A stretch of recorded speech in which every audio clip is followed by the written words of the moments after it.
অতীতের যুদ্ধ এবং বর্তমান যুদ্ধ, ইরান এবং ইসরায়েল আর যুক্তরাষ্ট্র, এই যুদ্ধগুলো আগামী ভবিষ্যৎ কোথায় নিয়ে যাচ্ছে এবং অতীতে কি হয়েছে যুদ্ধে, সেসব তথ্যই আজ আমি তুলে ধরার চেষ্টা করছি। আপনারা শুনুন। 1956 সালে ব্রিটেনের যা ঋণের বোঝা ছিল, আজ আমেরিকার তার চেয়েও বেশি।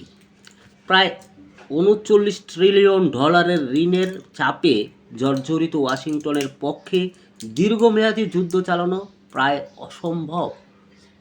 তাছাড়া 1956 সালের মিশরের তুলনায় বর্তমানের ইরান সামরিকভাবে অনেক বেশি শক্তিশালী। তাদের ক্ষেপণাস্ত্র ও ড্রোন প্রযুক্তি এবং আঞ্চলিক মিত্রদের প্রক্সি নেটওয়ার্ক কারণে আমেরিকা চাইলেই সরাসরি যুদ্ধে জয় নিশ্চিত করতে পারছে না। মিডলাইস্ট আইয়ের বিশ্লেষণে দাবি করা হয়, ইসরায়েলের সামরিক আধিপত্য মূলত মার্কিন সমর্থনের ওপর টিকে আছে। যদি হরমুজ সংকটের কারণে আমেরিকার প্রভাব কমে যায়, তবে ইসরায়েলের নিরাপত্তাও ঝুঁকিতে পড়বে। ইতিহাস সাক্ষী দেয় যে কোনো সাম্রাজ্য একদিনে ধ্বংস হয় না। যখন কোনো শক্তির সামরিক ব্যয় তার রাজনৈতিক কৌশলের চেয়ে বেড়ে যায় এবং অর্থনৈতিক ভিত্তি দুর্বল হয়ে পড়ে, তখনই পতনের শুরু হয়। সুয়েজ খাল যেমন ব্রিটিশদের ধ্বংস চূর্ণ করেছিল, হরমুজ প্রণালীও হয়তো মার্কিন একক আধিপত্যের অবসানের কারণ হয়ে দাঁড়াতে পারে। ইতিহাস যেন বারবার ঘুরে ফিরে আসে। যারা ইতিহাস থেকে শিক্ষা নেয় তারা বেঁচে যায়, যারা শিক্ষা না নিয়ে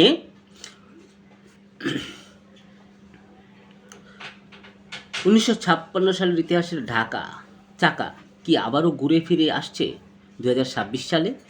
সুয়েজ খালের সংকট পতন ঘটিয়েছিল ব্রিটিশ সাম্রাজ্যের, সেই একই রকম পরিণতি কি এবার হরমুজ ভোগ করতে হবে মার্কিনদের? 1956 সালে মিশরের president Jamal Abdel Nasser Suez খাল জাতীয়করণ করলে ব্রিটেন, ফ্রান্স ও ইসরায়েল সামরিক অভিযান চালায়। যুদ্ধে তারা জিতলেও রাজনৈতিকভাবে পরাজিত হয়। তৎকালীন সোভিয়েত ইউনিয়ন এবং বিশেষ করে আমেরিকার চাপে ব্রিটেনকে পিছু হটতে হয়। ওই ঘটনা ব্রিটিশ পাউন্ডের মান কমিয়ে দেয় এবং বিশ্ব রাজনীতিতে লন্ডনের একক আধিপত্যের অবসান ঘটায়। এরপর থেকেই আমেরিকা মধ্যপ্রাচ্যের প্রধান নিয়ন্ত্রক হিসেবে আবির্ভূত হয়। ঠিক একই রকম প্রেক্ষাপট এবার হরমুজে। ইরানের সঙ্গে ক্রমবর্ধমান উত্তেজনা এবং হরমুজ প্রণালীর কৌশলগত গুরুত্ব ওয়াশিংটনকে সংকটে ফেলেছে। বিশ্বের মোট জ্বালানি তেলের 1/5 এই পথ দিয়ে যায়। ইরান যদি এই পথ বন্ধ করে দেয় বা বিঘ্ন ঘটায়, তবে বিশ্ব অর্থনীতিতে যে ধস নামবে তা সামলানোর ক্ষমতা বর্তমান আমেরিকার নেই।